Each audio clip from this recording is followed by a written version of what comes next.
up, guys? This is While Supplies Last, the marketing podcast. Where we talk about all things marketing and business. My name is Laura. And I'm Gabby, and we have Joe and Sterling back with us. Hello, everyone. Yay. Hello. Yay. So how are y'all doing today? Fantastic. How are you? Pretty good, pretty good. It's been I drank some coffee this morning. I feel wide awake, finally. The necessity of life. Yeah. That's right. Breed success, I guess. Yes, I think I'm running on adrenaline today. Ooh. So right now I feel great, but when I get home, I'm going to crash. 'Cause you don't drink coffee. I don't. Well, caffeine makes me tired, so if I did drink coffee right now, I would be like knocked out. Yeah. Unfortunately. Well. It's all caffeine, like even from green tea and stuff. Yes. I Okay. drank a yerba mate one time, like a few months ago. I was like fighting to stay awake. What? Wow. Yeah. That stuff gives me like wings, I think that's Red Bull. extra wings. Oh, yeah. Some chicken Rebels wings. regular wings. Oh. Yerba mate. I'm like, yeah. Yeah, no, not me. I felt like I was like fighting a coma. It was bad. Crazy. Yeah. Dang. I've tried to be the person that can drink coffee or not drink coffee every morning, and which I've been pretty good. But sometimes I'm just really, really tired. So I don't know. It just helps, I guess. I went without it for like 6 years. Really? Yeah. Ooh. And it's not worth it. No. See, I don't drink soda, so like I don't get any caffeine from soda at all. Yeah. And so I cut that out like years ago. So coffee is the only thing that tea doesn't really do anything for me. I don't know. Yeah. Anyway, what are we here to talk about today? Yeah. Coffee. Coffee Marketing and business. podcast. Yeah. We're just here to talk about food and drinks. We're not talking about marketing or business or anything. Yeah. It all, just it for all fun. relates. I'm sure everybody who does marketing drinks caffeine for Oh, the yeah. most part. Yeah. Probably. Yeah. Like everyone in business. at some Matt point. always comes in with his cup of coffee. Yeah. Yeah. But yeah, today we're here to talk about SEO, which, if you don't know, it stands for search engine optimization, which is their specialty or one of their specialties. It's Joe's specialty. I know a couple things. I'm here for moral support primarily today. It's okay. That's her passion too. Oh, SEO or moral support? Both. Yeah.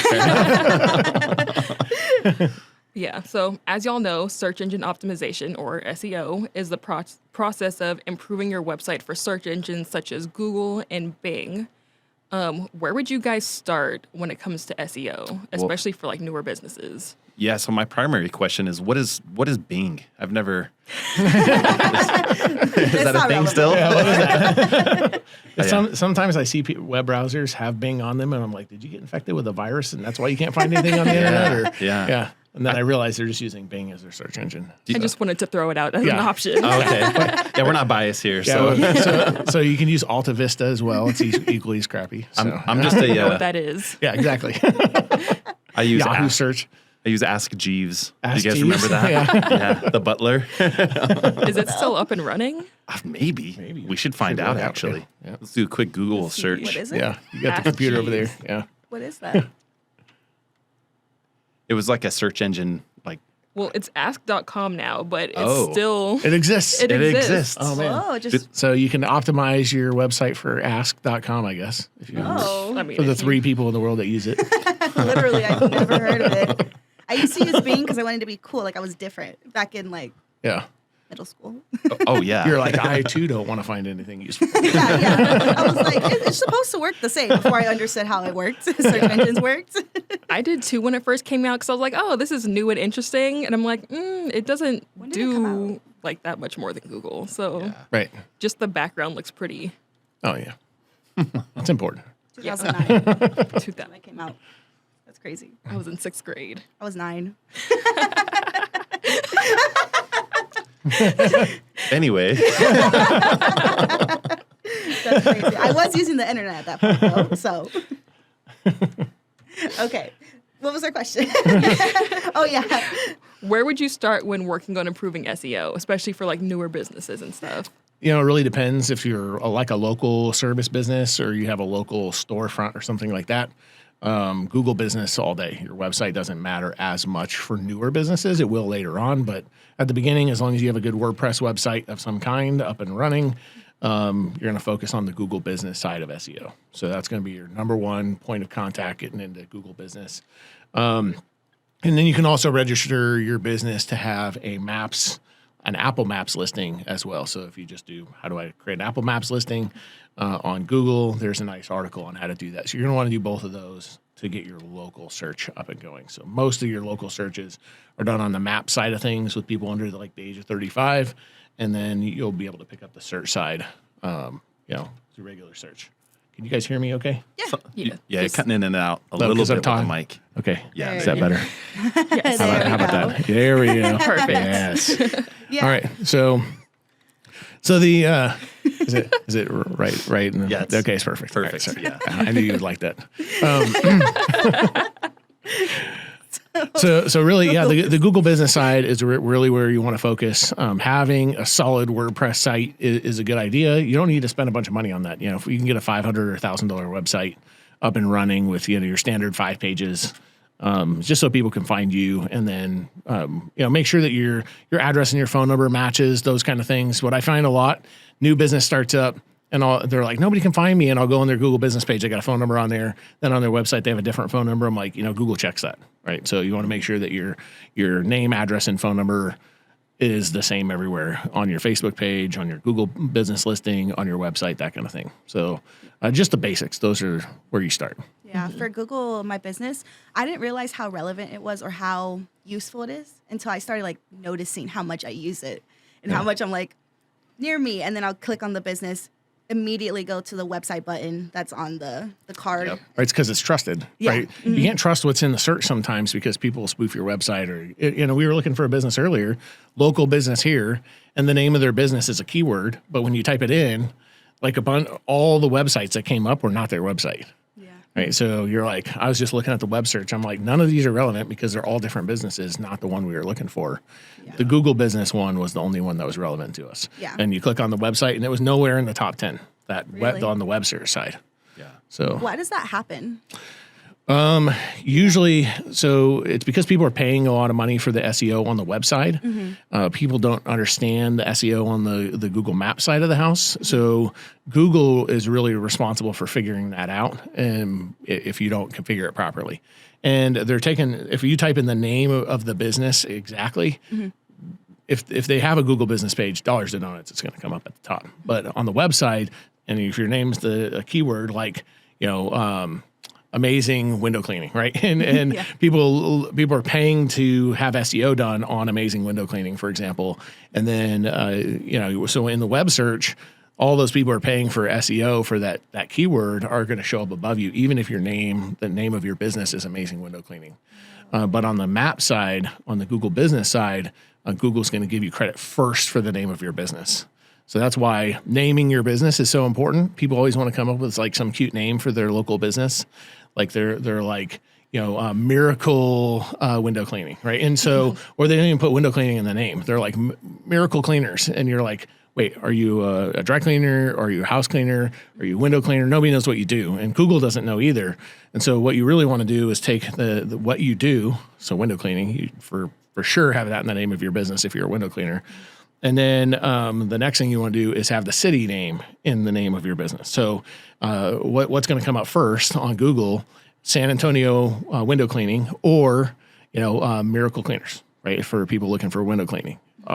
You win if you're San Antonio window cleaning. So I see this mistake all over the place with SEO. People pick the name of from the name of their business to how they configure their Google business page, all wrong. But the name of your business is the most important thing when it comes to SEO. 100% for local search. Yeah, that makes sense. Yeah, even little discrepancies, right, really affect your search engine result page ranking. Right, 100%. Yeah, and it's kind of interesting because little discrepancies, let's say somebody does New Braunfels window cleaning, right?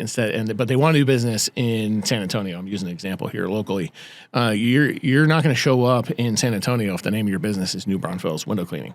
So even you got to pay attention to the major market you're trying to service and the major business offering that you're offering. Now, if you're San Antonio window cleaning and you also do dryer vent cleaning, you're going to need to create a DBA for the dryer vent cleaning and have a whole separate Google business page, have a whole separate website. You're basically creating two businesses because now you confuse Google. If you're like San Antonio window cleaning and then you're doing dryer vent cleaning as well, Now Google's confused at what you do. And they're like, you're basically two businesses in one. And so they're going to punish you for doing that. They're going to drop your ranking. And so, and with Google, if you confuse Google, you lose. If you confuse, you lose. That's like marketing 101 right there. So, people do that all the time. I see it and they're like, I'm like, but it says you do carpet cleaning. They're like, but we do dryer vent cleaning. I'm like, but Google sees you as a carpet cleaner. You need to create a whole new DBA for your business and you need to have a new Google business page, a new website. And they're like, well, that's very expensive. I'm like, what's more expensive? Doing the marketing properly or not getting the business, Yeah. I think doing the marketing properly is far less expensive than getting no business all day. And like speaking of Google punishment, I know word stuffing, obviously, keyword stuffing is not good. To just put a bunch of keywords in your website, in a string of, words just on there. There's a lot of things that Google punishes you for, especially for something like that. What are some other examples of things you have to get right on your website? I think a big thing is on your homepage, you need to have the listing of the services that you offer with copy, right? So if you do window cleaning, and that's a primary thing that you do, and you also do residential window cleaning, commercial window cleaning, and then you clean maybe the glass in showers as an option, and maybe you fix the screens. These are all related to window cleaning, and Google knows that. But if you just have window cleaning on your residential window cleaning or just window cleaning in general on the front page of your website, but you do those other services, you need to make sure that those are on the front page. So have those like in blocks or listed out, not in some kind of weird thing where Google can't read it. You want Google to be able to index not only that like commercial window cleaning and residential window cleaning, index those things, but all the copy that goes with it needs to be indexed. So front page of your website is the most important thing. You could have it on the services page. You could also have like additional pages for each one of those services, and that's fine. But it's so much more important to have it just on the first page. You should have all of your critical, like every business offers probably at least 5 services, right? So each one of your 5 core services need to be listed on the front page of your website, and they need to be listed in the product section on your Google business page. So services and products, the nomenclature there is kind of off, but on the product section on your Google business page, there's the option to put a photo on there and then put a longer description, and that should match up. So commercial window cleaning should match up there on the product side of Google Business to the website. So you should have the same copy, same photo, same name, same cover, so Google can match the two together. Mm-hmm. And when you do that, then you're going to get credit for that keyword. If you don't do it, well, you're going to be like everybody else and not get credit for the keyword. And nobody does that. It's crazy. I'm like, this is basics. But what you have is web designers who are good with SEO, maybe on their website, but they never pay attention to the Google business side of the house. And so that's a huge mistake. If you're going to hire a web developer, hire one who either has a friend like me who understands Google business, or they understand Google business really, really well, and then ask for examples of their Google business pages and make sure that they've actually checked all the boxes. So like the Google business pages shouldn't just be set up and then left alone. Mm-hmm. If they haven't been doing updates on them and there's no product section right there above the reviews where you can see those photos, that person doesn't know what they're doing with Google business. Yeah. And with the photos too on the website, I remember I took your Google My Business class back in April. Okay, I learned a lot. I know you mentioned embedding, I think, the location in photos to help with SEO. Yeah, so you want to definitely put the geo information, your latitude and longitude from Google Maps. So your Google business listing has a Google Maps that's attached to it. And when you go to the Google Maps listing, it shows latitude and longitude on it, even if you're a service business with no physical address.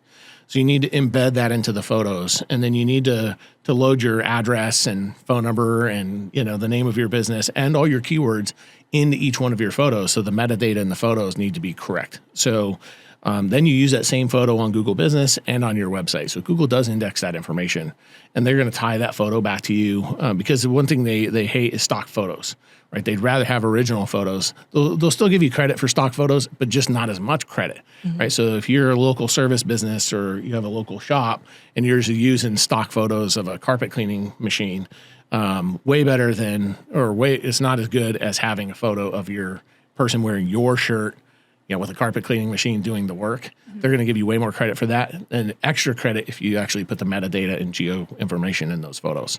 So I recommend that to all my clients. And it's really interesting. I have a client, they do sprinkler systems up in Idaho.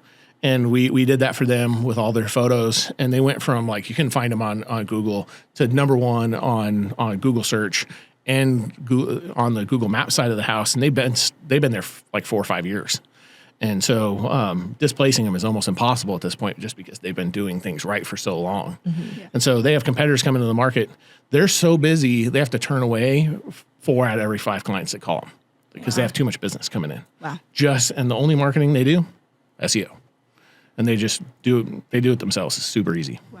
Nice. There's a lot that goes into it on the back end of SEO. Like everything you mentioned just about a photo. Right. You know, everything Yeah. you put into that. That's crazy. I just never I know about SEO, but never really looked at it from like that point of like, this is a photo. This is everything you have to do into that to Right. make sure you show up and you're able to reach the customers that you are aiming for.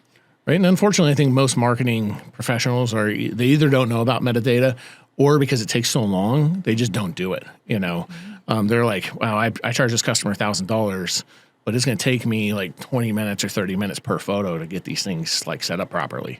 And so they don't want to spend that time because they just haven't charged the customer enough to offset it. You know, there's automation tools out there, you know, we have our own automation tool. So you can load the photos in, load the metadata in there and click go. And you can load like 10 photos in there at a time and it'll do all the work for you. So there's tools out there that can help you with that. In fact, I think Verse is actually the only one that does it. Because I've looked out there at other tools, but you either want to do it manually or you want to use our automation tool because like even Adobe Lightroom and some of the other ones, they'll put metadata in photos, but they put it in the wrong spot. So Google's like, oh, this is not what we wanted. So That's interesting. yeah. So what is that tool? What is it called? So it's called Winning Metadata. Yeah. Okay. So it's winningmetadata.com. And I have a course on DoWork University that you can actually take that shows you how to use the tool, but also how to do it manually. So you can go, do I want to pay money for the tool, which we charge, you know, like $10 a month. So it's not that much money, but you can use the automation tool, or you can go, I'm only doing 1 photo a month and I can do it myself. So we show you how to do it manually. Yep. That's really cool. Yeah. Yeah. So I've heard a lot, and I don't know if you know what they are. I think you do. Yeah. Backlinks. Yeah. So I don't know much about backlinks, but can you explain it a little bit? Yeah, so you know there's a lot of directory listings out there that you can load your information on. I don't recommend doing this as much as I used to. So I used to recommend going out and creating links on other sites. So for example, city pages used to be a popular one, or creating a thing on Yahoo, or doing a blog where you're linking back to your main website. So there's lots of ways to link back to stuff, and Google doesn't respect that as much as they used to. So I usually tell our clients to avoid it, because what happens is they move, right? Mm-hmm. So let's just say you've created 100 of these directory listings, you've created links all over the internet, and then they move locations. Mm-hmm. It is a massive undertaking to go change all that stuff. So I usually say stick to the front page of Google. So, your Facebook business page, create a free BBB listing. You don't have to pay them to have a listing. So the Better Business Bureau, you can get a free listing there. Google respects those listings. Have a Manta listing. A Manta listing is on Manta Business is nice. You don't have to pay those guys either. So just have like 4 or 5 of them. Don't have any more than that. Used to be that you can kind of game the system. In fact, there's a company called Yext that you can go in there, put all the information in there, and it'll do the automation where it'll push it all out. Here's the problem. When you do an update on it, some of those websites require a certain authorization and a certain login. And if they've done it for you and it's been 6 months or a year and you don't have the login information, now you got duplicate listings all over the place, which Google hates. Mm-hmm. So I would just avoid creating too much of I would just avoid backlinking. If an SEO person's like, hey, you got to do all these backlinks and you got to do all these directory listings, I'd probably go, really? Are you sure about that? Because, what is this, 2007? It's not working like it used to. So, stay to 4 or 5. And that's about it. Man, I've analyzed some websites that have had like over 2,000 backlinks. Right. And it tells you where they're coming from. Like most of them are outside the US, which is a problem in itself too, right? Yep. Yeah, and that's, Google knows that you're gaming the system by doing that. And so, again, they're going to punish you for that. Yeah. They're going to be like, wait a minute, you got a bunch of backlinks coming from the Czech Republic or, Poland or China or whatever, and they're going to go, what is all this stuff? Yeah. Clearly you paid somebody, to go do this for you. So you paid somebody in the States like $5,000 to go do it for you, and then they paid somebody $50 on Fiverr to go do it for them. And so they made $4,950 in profit off of you to do something that's not useful and is actually probably going to harm you. So usually when people say SEO to me, I usually give them the eye squint and I'm like, tell me what exactly you do. Yeah. And most of them are doing it incorrectly. I would say maybe 1 out of 10 SEO people actually know what they're doing. So just be careful spending money on it. People spend a lot of money on that and get no results. So anytime people say backlinks or directory listings or any of that stuff, I'd probably avoid those people. Yeah. For sure. So you've talked about, or you've mentioned indexing a lot past few minutes. Can you explain to like the people out there what indexing is? Yeah. So it's kind of like somebody reading all the words on who has a photographic memory, reading all the words on your website and being able to recall it instantly, right? And so that's what Google does is they're going to go through your whole website and they're going to basically read the whole thing. And they're going to pull out all the keywords that are in there, everything that's relevant. And what I tell people all the time, like you were saying, don't keyword stuff your website, but that doesn't mean don't have keywords in your website, right? Services that you offer, critical things like that. And what Google is trying to do is provide relevant information to people who are searching for stuff. So somebody's searching for window washing, or window cleaning. They don't want to accidentally send them to a plumbing business, right? And so they're looking on your website, they're looking on your Google business page for you to tell them, I do window cleaning. And if you don't, then they're just going to guess. And if they have to guess, and their guesses are like they've got little rankings, right? So they've indexed your website, they've read all the information on there, and they're like, I think this person does window cleaning, but I'm not quite sure. Guess what? They're not going to send you much, if any, traffic, right? And so why does Google, we'll take Bing, right? I was on a customer's. They called me up and they're like, I can't find my website. I can't find anything about me on the internet. And I was like, let's do a quick Zoom. Let me look at what your screen is. And I'm like, so I did a search. I'm like, dude, this is messed up. What's going on? Then I noticed they were on Bing. And I was like, oh, dude, how'd this happen? So he loaded some software that made it change his default search engine to Bing. So I went in there, changed it back to Google the way it should be. And then we did a search and boom, he came up. And why did that work? Because Google takes a lot of time. Why is Google #1 search engine? Is it because they have a cool name? Or is it because when people search for stuff, they can actually find the thing they're looking for, right? Mm-hmm. So what you have to do as a business owner is really go into your website and tell Google all the things that you do. What am I about? Who am I? What services am I offering? Why am I better than my competitors? And then Google, to answer your question on the indexing, reads all that, which is indexing. They read your whole website, create a layout of your website, and they go, this is relevant, this is important, this is what people are going to search for. And then when somebody's searching for that exact thing, then they can drive them to your website. So most of your competitors, and goes to everybody, most of your competitors are not taking the time to actually look at their website and go, is this something that a human who's looking for my services would find relevant? Yeah. And if not, Google's not going to find that relevant for those people either. Mm-hmm. Yeah. And I've heard a lot of build your website not just for SEO, but for humans. You're not going to want to have this website that has all the keywords and it not look nice, not be able to be useful for people to actually use. It might show up, but if people are clicking away automatically, it's not going to do anything. Yeah. Yeah. Have y'all heard, I just want to mention because it reminded me of the Amazon activation scam that's been happening. So basically, when you activate your Amazon account, it sends a code to your TV. Oh, yeah. Or if you're connecting it to your TV. Yeah. People, instead of putting it into the web, the website www, activate, Amazon/activate, whatever it is, they will put it in a Google search. And there's been websites that are imitating Amazon activation website. And so whenever you put the code in, it leads you to a different website. It says you need to call someone, and then you call the person, and then they get into your account, and they steal your Amazon account, basically. Right. But yeah, that's interesting that even just searching on the wrong thing can lead you to a scam, right. Stuff like that.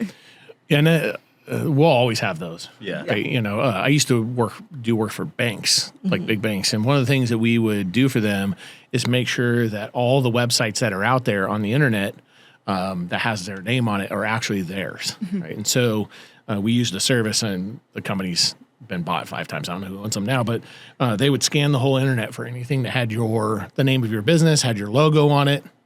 And if it was a spoof website, like a fake website that they was trying to get people's information, they would attack that website with hackers and take the website down. Oh, right. wow. And so, they were so good that the bank that I was working for, unbeknownst to me, did a training with all their employees. And then they sent out a fake spoof email to all their employees to see if their employees had learned anything in the training. And so the website came on in Brazil, the fake website. The service that we brought into the bank attacked that website and took down not only that website, but the whole data center that website was in, because it was obviously hackers that we thought it was. Yeah. And then the bank got mad at me for our hackers taking down their fake website. But And they we're didn't tell like, you. did you not think to just warn us that you were doing this, right? I'm like, it seems like we're doing our job, because that website was only online for like 30 seconds and we nuked it, right? So, and then I was like, and they called me up. They're like, we nuked the website. I was like, what else is in that data center? And they told me, I'm like, take the whole thing down. I want to punish them for doing that. And so we did. We took the whole data center down. There's like enterprise businesses and all kinds of stuff in that data center. We took the whole thing offline.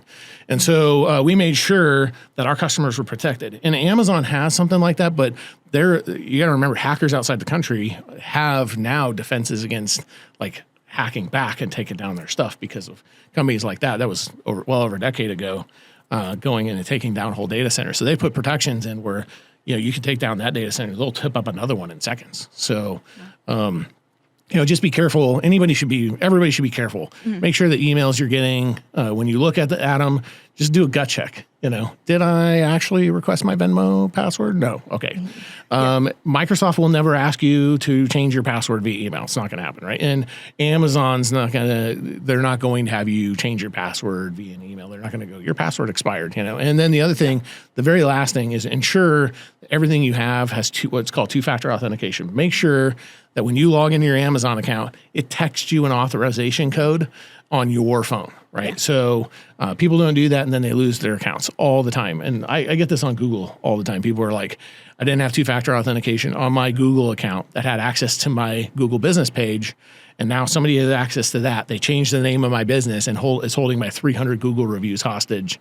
And if I don't pay them $60,000, I'm going to lose all those reviews. I'm like, well, pay them the $60,000 and say that that was an expensive mistake. Don't do that again, on. Right? Yeah. And then turn on two-factor authentication. I know it's annoying because it takes a couple extra seconds to get the text on your phone, but it'll save you from stuff like that. They won't be able to take your Amazon account. They won't be able to take your, your credit card and buy a bunch of whatever tchotchkes on it. Yeah, I think on YouTube recently they put before you can even add a description, you have to put two-factor verification on, right? Because it's so important in Google's own YouTube, so they know that. Right. Yeah, YouTube, they have it for almost everything, but just a regular Gmail account and you're managing Google business listings, they don't require it, which is crazy. Wow. Because there's research that says each Google review is worth about $300 in economic value to your business. So if you think about that, if you have 100 Google reviews, you have a $30,000 digital asset that you have, right? And so we've had customers that they called me up and they're like, I got 400 Google reviews because they're using our winning review software to get reviews from their happy customers. They got 400 Google reviews, and then somebody hacks their secretary's account who had not had two-factor authentication. And I'm like, please just turn that on. Well, it's annoying. I'm like, well, now what's more annoying, because you just cost your boss, $250,000 to get that Google business account back. So, yes, he has insurance, but now he's paying insurance at premium increase forever. Or your insurance carrier drop you, right? In business, if you make a mistake like that, they'll pay out, but then they'll drop you, and then going and getting insurance from somebody else is going to cost you thousands of dollars more. So it's the pain that keeps on forever and ever with losing those accounts. So, yep. I'm not an IT guy, but I will tell you that you better turn that crap on. Oh yeah. Oh yeah. Like today. Yeah. Go in and everything that you log into, make sure you have it on. Yeah. Yeah. Yeah. That's definitely an expensive mistake that hits you on several fronts. For sure. Forever. Yeah, and if you don't know how to do it, call whoever your IT person is and say, hey, I need help turn on two-factor authentication on my Google account. I guarantee they know how to do it. And if they go, I don't know how to do it, fire them and find somebody who does. So, yeah. Yeah, I like that they have it where if you're connected to your phone and your laptop, if you log in on your laptop, it'll ask you what's the number on your phone. So that way it knows. Yep. I like that. Yeah, it has that everywhere. Yeah, it's awesome. Nice. Yeah. So I want to go back to indexing for a little bit. I know whenever you put up a new page, like on your website, it needs to be re-indexed. Right. How do you do that? Yeah, so what I tell people is just Google, how to tell Google to index my site, right? So there's a specific way to tell Google, hey, re-index my site. Otherwise, you're waiting on a cycle that could be 3 weeks or 4 weeks or a month or a year, or who knows, right? So depending on how static, like how infrequently or frequently you edit your website, Google will put you on a cycle of re-indexing. So if you haven't changed your website in 6 months, they know that. And so they don't want to use their computer cycles re-indexing a website that never changes. And so there's a process for telling Google, by the way, I put a new page on my website. So most of the time your web designer should handle that. And if you're doing it yourself, simple way, go on Google and say, hey, how do I re-index my website? And Google, there'll be a little step-by-step, I think 7 steps to do it. Super easy. So useful, Yeah. Google. It really just tells everything. Yeah, and usually my answer, it's funny because I teach workshops and I do courses on how to do this stuff. But in reality, if somebody asked me, hey, Joe, how do you re-index my website? I would send them the Google article on how to do it. I would just Google it for them and send it to them. Yeah. And so, skip the step of asking me how to do it because I'm just going to Google it and send you the article anyway. Yeah. So just type that in, how to re-index my own website, and Yeah. Google will just give you what you need there. Nice. Yep. So cool. And then I'm sure you do, about like the spiders that crawl the website, screaming frogs, all that. Yeah. Wait, can you define them for me? Yeah. Tell us what you know about it. So spiders, as far as I know, they do the initial crawl of the website. And from what I've researched further, screaming frogs help re-index the website. Mm-hmm. Yeah. That's There you go. We took a short Keep it answer. simple. Yeah. SEO course, and I remember it, but I couldn't remember the definitions. I remember hearing like hummingbird, screaming frog, everything like that. I don't remember the definitions. That's why I asked. Yeah. No. I had to re-educate myself on that one. Yeah, they should mix it up, like screaming monkeys, or who knows, Yeah. trampling rhinos.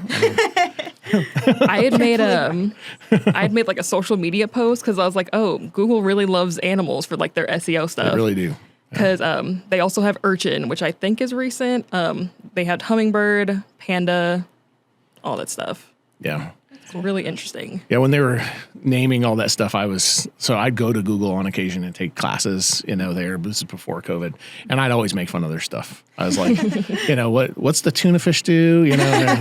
There's nothing there. I was like, you sure about that? Because this other department said there is, and they go research it to find out if somebody in there had made something called tuna fish. I'm just messing with them.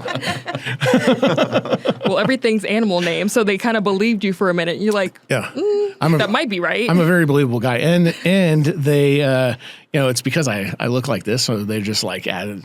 He wouldn't make that up, And so, Yeah. but I totally did, and it was really fun. And they're such a big company; they don't know. One hand doesn't know what the other hand is doing, like almost ever. He said, we'll get back to you on that Yeah. one. Yeah, like the Google business people have no idea what the YouTube people are doing, and they don't know, what the Google, app side of things. They have no idea what they're doing. So, they somehow make it all work together, but sometimes there's like a conflict there, and so. I really enjoyed kind of making up stuff and then telling Messing but with I'm like the Google Apps guy said that it's doing this, and they're like, oh, okay, and they go over there and find out I was totally messing with No, them. he But, yeah. lied to you. He was a liar. They come back and I'm just laughing. I mean, if they're all in their little bubbles, how do they like bring everything together cohesively? It's not very cohesive if you think about it, right? So, like, we'll just take YouTube. YouTube's a perfect example of this, right? So, the biggest search engine in the world, Google, right? Second biggest, YouTube. And the way that they're indexing, so if you go like do a video search on Google, it's going to come up with irrelevant searches when there's a relevant search on YouTube. Like you can go on YouTube, type in the name of whatever it is that you're searching for on the video search, and boom, what you're looking for comes right up. You go on Google search and you look up the same exact thing, and there's some video from some other video sharing website. It's nothing to do with what you were looking for. So the two don't play well together. I've always told them this. You'd be much better off adding YouTube into your video searching, right? Like let people go. Here's relevant searches from YouTube, and then the whole rest of the world. But they don't want to do that because they don't want to appear biased towards YouTube. And I'm like, why not? It's better than the other things that are out there, and it's your own product, so people would expect that bias anyway. Yeah. But they don't do it, and so it almost makes the video search on Google itself, it's useless to me, right? I don't even bother with it. I flip over to YouTube and do all my video searches there, and so the two sides, they just don't play well together, honestly. So there's a lot of stuff like, the Google app side of things. So you got Google Docs, Google, the Google search. You have Google searches over here. Why are they not using that same search tool to be able to, like, if I've got thousands of documents, so I got like terabytes of data on my Google Docs side of the house, so my Google Drive, why does it take so long for me to find stuff, right? So I type in something, I'm like, this took forever, and then I have the same data on Dropbox. It's actually more efficient. Why are they not using the Google search engine, the tools on it from Google search to index this stuff on Google Docs? I don't know. They just don't talk, right? The size of that business is so massive. Yeah. Then COVID disrupted some stuff that I've noticed is, so for example, Google Business used to be able to chat and talk with support people, have phone calls with them. Now the process could be weeks. I've got several tickets in with Google on the Google Business side of things that are like 3, 4, 5 weeks out. So because they shuffled people around, they laid off a bunch of staff. Who knows what happened over there? But what I can tell is that the quality of people on that side of the house for support has gone way down. Where on like the Google App side, it's as good as it ever has been. So I don't know.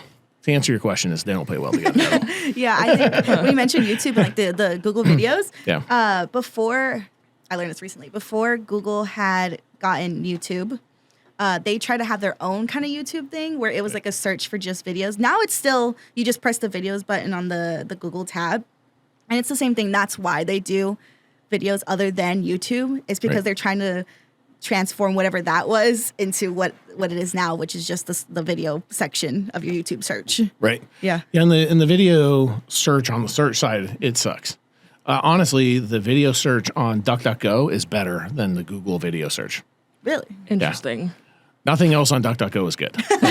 Just go for video. People are like, DuckDuckGo this. I'm like, just stop it with DuckDuckGo. But, if you want to create secure search and whatever, pretend that it's secure, then you can do it there. Pretend. It's imagination. Yeah.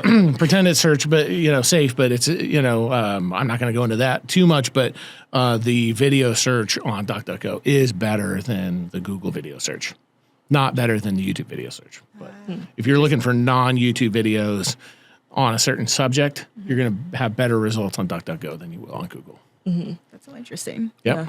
Yeah. And random. Yeah, totally random. Yeah.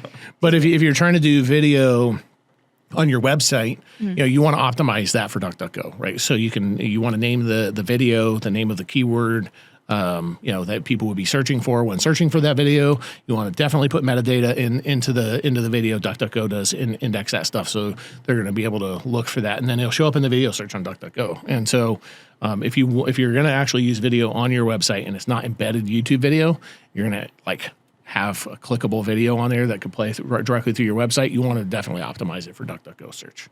That's interesting. Yeah, for it's like on your website, there's other things like blogs and FAQs. Yep. Helping with like keywords and just showing up in Google. What do you think about those, like using blogs and FAQs?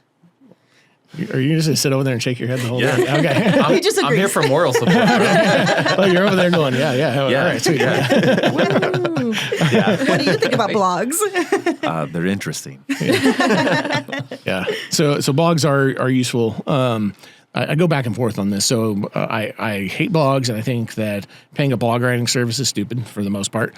Although, if the blog writing service knows what they're doing and actually ties it into your Google business page for local search, blogs can be useful, right? So here's an example of this. So and FAQs. So we'll do FAQs, Q&A on your Google Business. So on Google Business, it's called Q&A. And then FAQs on your website, which you could also call Q&A if you wanted to. I like matching them up so you're not confused on which one's which. So you have Q&A on both sides, FAQs for people who want to call it that, and then your blogs. The three of them are tied together, right? And this is how it's supposed to work. So you go on and find all the questions people ask about your business typically. So let's just say that you're a auto repair shop. there's usually 20 to 40 questions that people call and ask about, or they have questions about your business. And so you're going to want to create a list of all those questions. Then get your customers or friends to go on Google Business and ask those questions on the Q&A section. By the way, do it from desktop, not from mobile. So, obviously that's going to date, and people are going to want to use it for mobile like a year from now. So if you're listening to it from a year from publishing date, use it on mobile if you want. But right now, it really only works on desktop. So the first step is they go on your Google Business page and ask the question. Do not ask the question yourself. If you manage the Google Business page and you ask the question, you're not going to get credit for that question like you would if a customer asked the question. And you don't want that customer asking more than one question. So let's just say you have 40 questions. You're going to need 40 people to ask those questions. Now, you as the business owner, go and answer the question. So you go on the Q&A section and you answer the questions on there. So those answers should be 5 to 10 sentences. So how much does a typical transmission repair cost, or whatever? What are some maintenance things I can do on my car to keep it from head gaskets from blowing, whatever it is. First, get rid of your VW. I'm not going to. But all these questions that people ask about cars, go in and have your customers ask them on your Q&A section. You answer them 5 to 10 sentences. Then you take that same exact question and that same exact answer and you put it on the Q&A or FAQ on your website. So now you have a match between the two. Then you write a blog that's named the same as what that question is. Right, so you take that question, you write a long form answer that's usually like 3-4 paragraphs of content about that subject, and you can go into all kinds of details. You don't have to stay necessarily just on answering the question.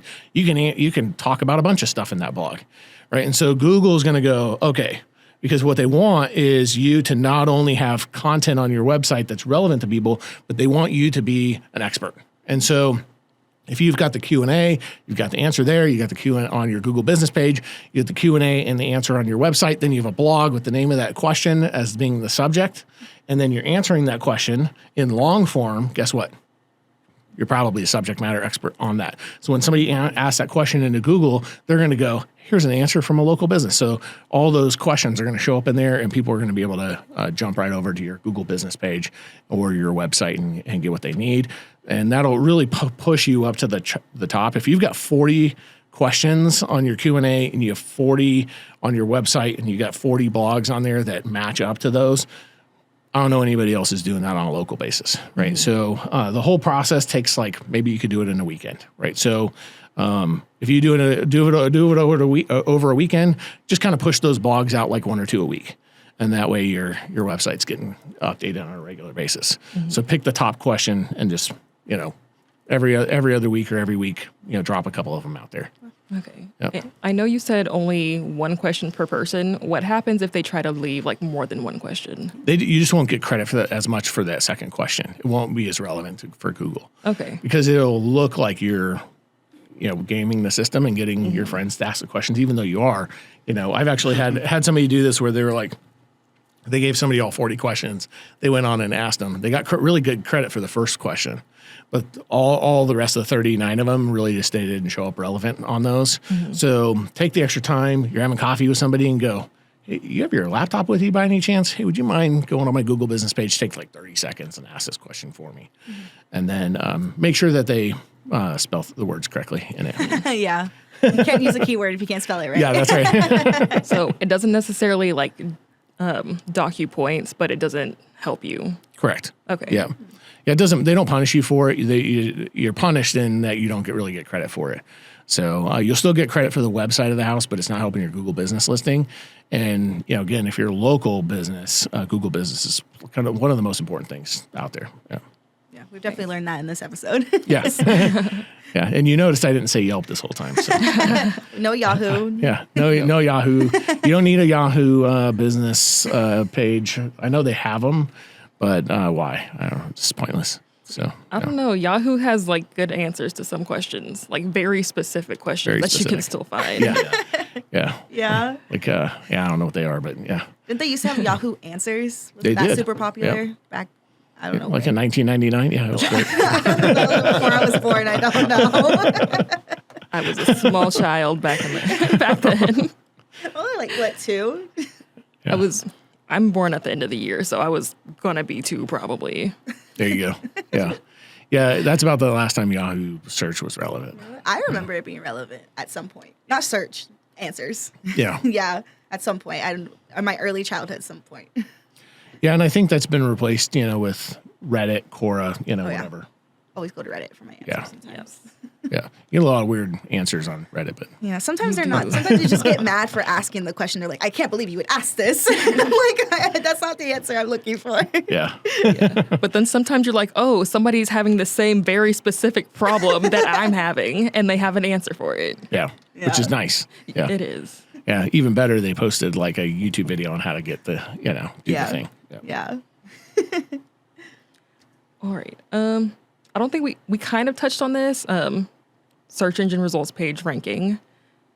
Basically the different things that you can do with your SEO to help build up that rank. What are the main things that you recommend besides like FAQs and Q&As and stuff like that? And that's really the main thing. The blog is really important. Having those blog posts that are related to the Q&As is going to help your, become kind of that expert that Google's looking to promote. They want not only to find the content, they really, really want experts. They want people to go there and go, thank you, Google, for sending me to this. Like, I could ask all my friends who a good mechanic is, but Google sent me to the right one. So, there's a lot that plays into that, right? If you do all this work, but you have like 4 Google reviews, it's not really going to help you. Google's going to push. They're going to give you ranking based upon your 4 Google reviews. So you want to have, your relevant, like all your relevant content. You want to make sure that you look like an expert, and then you want people talking about you being an expert. So making sure that your Google reviews are getting, you're regularly getting those. So if you're a local service business, like first order of business, you need to get 25 reviews, like within the first month or 2 of being in business, and then drive to 100 Google reviews. Push to get 100 Google reviews. So, if you have less than, I'll give you an example. If you had to guess how many service businesses, like home services and trades businesses, blue collar businesses are in San Antonio that have more than 50 Google reviews, how many would you guess total of all the trades? More. Maybe like 50. Yeah. So there's 53 trades, different trades or categories. Mm-hmm. There's 350 total businesses in San Antonio that have more than 50 Google reviews that are that have service businesses, right? Total, that's it, right? And so if you're a plumber and there's like 10 businesses out there that have more than 50 Google reviews and you have 2, who's going to get the majority of the phone calls? You're just not. Your SEO is not going to work for you. Using your Google business pages is ineffective. Yeah. So you really need to get to that 25 within the first 2 months of doing business. So if you've serviced 25 customers, get those 25 people to write reviews for you. If you haven't serviced 25 customers, go do stuff for people to get those reviews, right? So one of the things I always recommend is find some neighbors that you can help, or people in the business community that also own businesses. You do some stuff for them, they do stuff for you. You exchange reviews, but get those reviews. So that's the most important thing, right? As quickly as you can, get those up and running. WordPress website. A lot of people are building websites on Wix and Squarespace and all these other website builders. Mm-hmm. What I found is that to get ranked with those websites is so much harder than WordPress. It's not that you can't do it. I ran into somebody who builds Wix websites and she has great success with it, but the amount of effort she has to put into it is insane. I'm like, holy heck, that's like 50 times more work than it would take with a WordPress website. You did it. Good job. But that sounds tiring, and I wouldn't do that. So, it's just focusing on what Google wants is the most important thing. And I think I've mentioned everything that you really need to do today. So make sure that your front page of your website, number one, it looks good. Your phone number's on it. It's clickable. It's up in the upper right-hand corner so people can actually call you. Don't put on your Facebook link up in the upper right-hand corner. So what people want is to be able to call you. The other thing is get a Facebook business page and then embed your Facebook Messenger into your website, right? It's free, costs you nothing. But if you use another messenger tool or one of those chat bots, then people leave your website. They give you like 30 seconds to respond. They're going to send you a message at 2 a.m. Are you watching your chat tool at 3 a.m? No. And so, and they know if it's a robot, they know, right? So they're going to bounce and you have no idea who they were. So Facebook Messenger, have that embedded into your website so people can click on it and require that people log in. Like, don't allow guest messages, right? So when they send you a message on Facebook at 2 a.m, you wake up the next morning, you're like, oh, Stacy Smith sent me a message. Let me send her a message back. And then you have a good chance of getting that business. So you want to think the number one purpose of a website, the number one purpose of your Google business page is what? To make money. Mm-hmm. I don't care about how many eyeballs saw it and how many views you had and clicks and all this stuff. All I care about is, did you get phone calls and did you make money? Mm-hmm. And if you didn't get those things, then you have a problem. And so on your website, if you go on there, having a Facebook button on the upper right-hand corner doesn't lead to money. What leads to money is a phone number. Right. And having a chatbot on there that's built by some, like Wix has one. Getting your Facebook one embedded into a Wix website, it's like act of Congress. So because they want you to use theirs. Well, theirs is useless piece of garbage because it goes nowhere because the person's already left by the time you responded and they're not getting your message back. You're like, Stacy, are you there? Nope, she's gone. She already left. Yeah. And so, what you want to ensure is everything that you do marketing wise is through the lens of making more money for your business, because without money, you have no business. You can't pay your employees, can't pay yourself. Life is really stressful if you have no money. Life isn't all about money, but business is about money first and foremost, right? So we want to make sure that your marketing is done that way. And then telling people what you do on your website. Like all the time, I go on people's websites and they're like, I do window cleaning. And I go on their website and they have pictures of their dog and their pictures of their house, which is fine. I like that. But none of it has to do with window cleaning. I'm like, halfway down the page, it tells me you do window cleaning.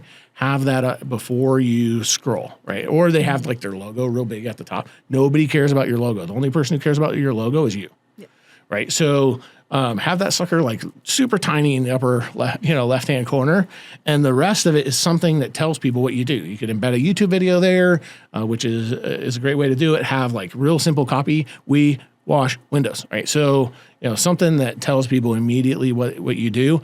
We wash windows. Do you want your windows washed? Click here, and then have that go to a messenger. The other thing is on websites, you got one of those contact forms. We actually get some of those, which is crazy.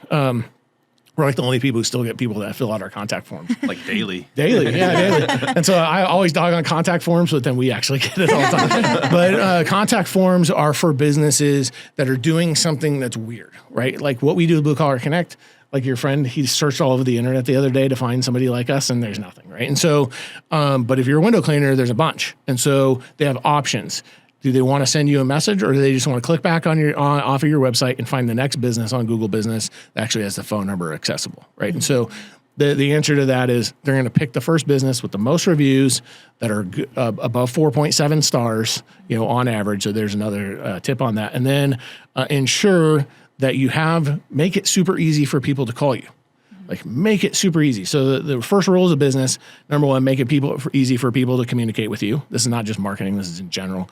Number two, make it super easy for people to pay you, right? So if it's a pain in the butt to pay you, then people are going to get frustrated and go do business with somebody else. Mm-hmm. Like my son owns a landscaping business. Super easy to communicate with him. His website, his phone number is all over the place.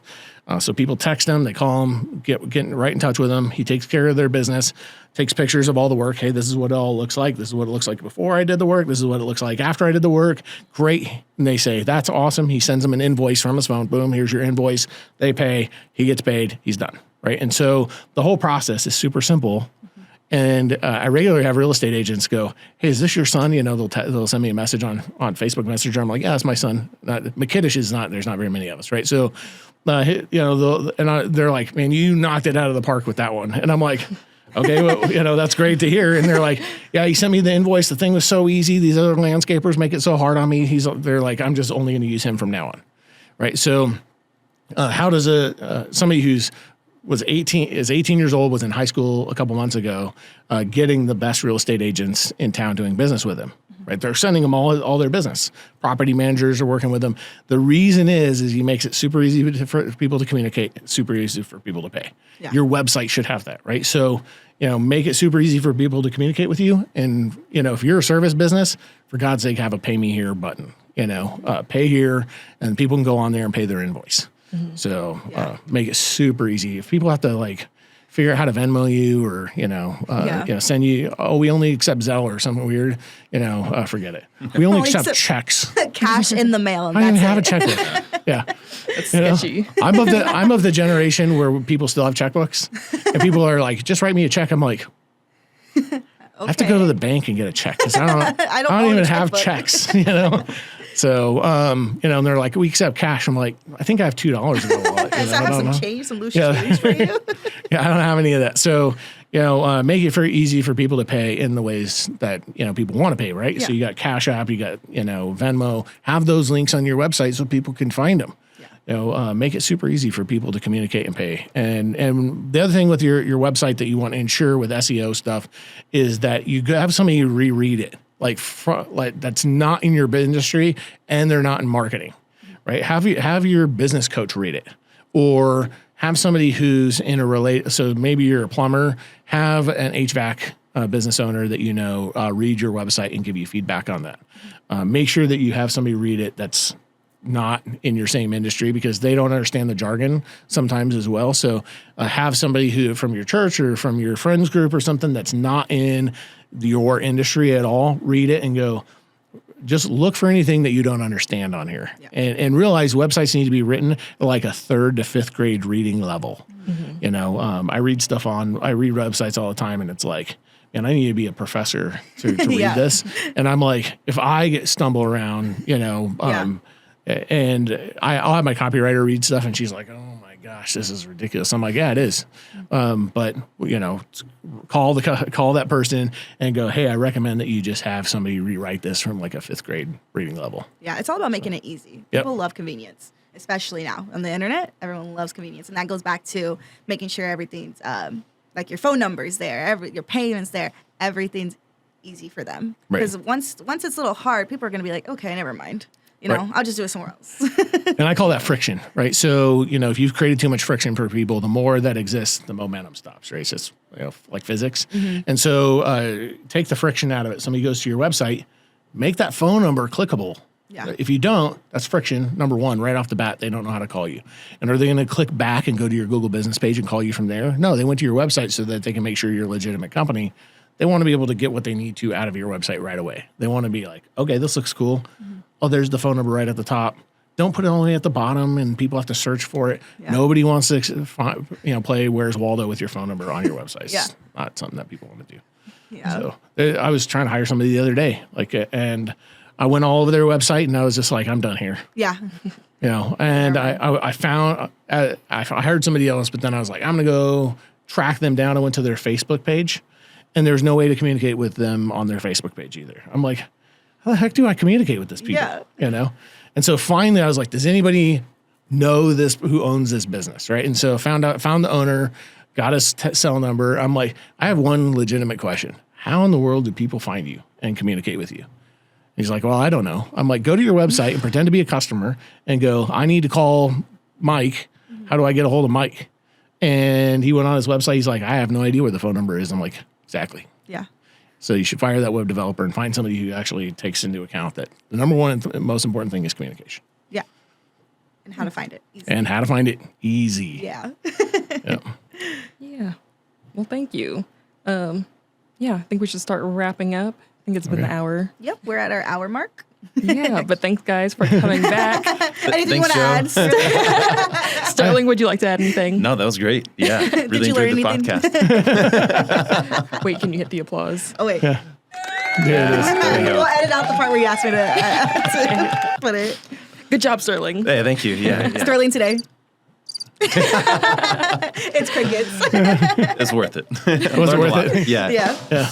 There we go. Well, everybody can look at you while listening to me. So that's Deal. Yeah. I'm the eye candy for That's today. it. So. You're always the eye candy, dude. Oh, Joe. Y'all hyping each other up right now. That's a cute friendship y'all have. Aw. This was great. I learned so much about SEO and everything that we need to do. Google Business, which I didn't know was so relevant, but obviously it leads to everything on your business. Right. Yeah. Anything to add? Nope. Yeah. I think the only thing that a value that I could bring ultimately is that if you guys listening, all that sounds overwhelming. That's a massive amount of information we just dropped on you guys. So either you get it or you don't. If you get it, great. Get after it. Take that drive and passion for your business and put it into action. If you don't get it and you feel a little overwhelmed, definitely reach out. There are some qualified people out here that can help you out, whether you're in San Antonio or Idaho or Australia or England, it doesn't matter. Yeah. So reach out. Joe's a great resource. He often gets used as a Rolodex. People will just reach out and be like, hey, is this person legit? Or, hey, is Google asking me for my password for a reason or whatever? There's a lot of scams out there. So we do kind of filter a lot through that. But if you need assistance, we know people that can help you with that. So Yeah. And that kind of leads us to how everyone can find y'all. yeah, great. You go, man. You're on a roll over here. All right, yeah. Everyone's like, finally, Sterling's talked to you. So, yeah, social media is obviously the best way. So, Facebook, LinkedIn is really great. Joe is on Instagram. I am not. So, I think I have a page. I don't know. It's out there somewhere. But nobody can find you. Yeah, I think I've got a total of 0 followers. Yeah. I don't do the whole Instagram thing, but yeah, great way to reach out for us on that. And then obviously just do workuniversity.com. It's got a plethora of resources and some great contact forms that you could submit as well. So, Yeah, great. Yeah. Well, this is, man, I did this last time too. Yeah. I was like, ooh, blanked out. Well, once again, we're While Supplies Last, the marketing podcast, and we're with Peachtree Rose Marketing. If you want to reach out, if you need marketing help, you can go to our website, peachtreerosemarketing.com, and you can schedule a free consultation. We're also on LinkedIn and Instagram, I believe Facebook, but Facebook. We're on TikTok also. We are on So if TikTok. you want to see some funny videos, we'll probably film one with y'all later. yes. But yeah, thank you so much for listening today. And thank you, Joe and Sterling, for coming in today again. And always. good to see you next time too. Yeah, 100%. Appreciate it, guys. Yeah, Thank thank you. you. Of course. Bye. Bye. Bye.